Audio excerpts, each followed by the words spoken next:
guys, it's Angelo, and welcome to my Shadow Priest game tips for patch 8.1.5's newest raid, the Crucible of Storms.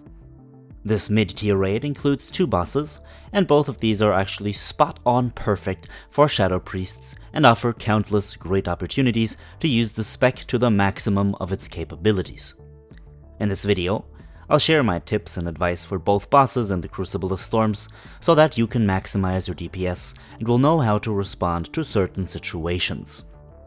Keep in mind that these are just my personal tips, so neither are these all of the ideas and tricks Shadow Priests use around the world, nor are they set in stone. That being said, they will certainly increase your DPS if used correctly, and if you would like to join the priest discussion over at our Discord server, the link of course is in the description. And now, without any further ado, let's go right ahead and have a look. The Restless Cabal is our first of the two encounters in this raid, and is a constant two-target cleave fight, with various additional adds spawning throughout the fight. You'll want to use our regular talent build, as you will be making constant use of Twist of Fate, and will have the core of your damage come from your spiteful apparitions, making Auspicious Spirits very important, as it always is. What's most important for your DPS output is that you keep both bosses dotted up with both of your dots throughout all periods of the fight. You will most likely encounter the Eldritch Abominations first, as these are summoned whenever Fartool, the bigger boss of the two, activates a Relic of Power. Be sure to completely dot up the two of the three adds which will be interrupted, while only applying a Shadow Word Pain to one of the abominations, which will be allowed to complete its Witness the End cast.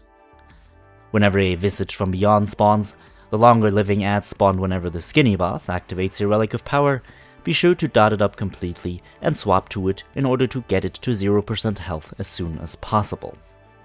Now, ideally, the Visage will be stacked up with both of the bosses, meaning when the scenario ensues, you can replace Mind Flay with Mind Seer, as this will provide an insanity increase. Be sure to only do this if your raid does not like single target damage on one of the bosses, as in that case, you will want to continue using Mind Flay. Be sure to have your Void Bolt extend the dot timers on as many enemies as possible, depending on how stacked they are. Also, be sure to make constant use of mouse over macros if you use them, especially to reapply your dots. You will not be able to maintain all of your dots by just using Void Bolts, so keep your dot timers in check at all times of this fight.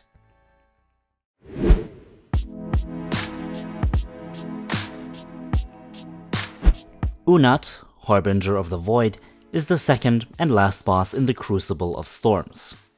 This fight, from a DPS perspective, has a lot of similarities to the Restless Cabal for us, as once more we are presented with a lot of cleave abilities throughout all stages of the encounter, which allows us to make constant use of Twist of Fate and even Mind Seer. Apart from the regular essential factors, like keeping your dots up and applied on Uu'nat, be sure to immediately dot up the Undying Guardians once within your range. These adds will be tanked far away from Uu'nat, so you will have to actually reapply their dots when they run out. Whenever the small Mindbender adds spawn, be sure to dot them up as well, and should they cast their On Death ability, at which point they will split into multiple smaller adds, be sure to Mind Seer into those. Try not wasting any Void Bolts into them, and don't really bother applying any dots here, as they will be dead in merely a few seconds. Also, position yourself so that you will still have the boss in range whenever he leaves the center encounter zone, but be sure to stay relatively close to the edges of the room, in order not to spawn the Oblivion Tears somewhere where there shouldn't be. Also, don't hesitate to use your Dispersion whenever your raid makes the use of the DPS relic in order to kill the adds. This will also damage you, and if you are below 25% health, of course, you will die. And there you have it. Seeing as there are only two bosses within this raid, this video will probably turn out slightly shorter than the previous game tips, but important nonetheless. Be sure to stick to these tips, and you'll be just fine. Now personally, I think that our positioning is the most important factor for both of these bosses, as our positioning will dictate how convenient it'll be to reapply our dots, and how easy it will be to swap targets. Try never standing on max range to your targets, but rather position yourself so that all targets are in range at all times. Now, as always, thank you so much for watching, and if you have enjoyed this video, be sure to give it a like, and if you'd like to see more of my content in the future, feel free to subscribe.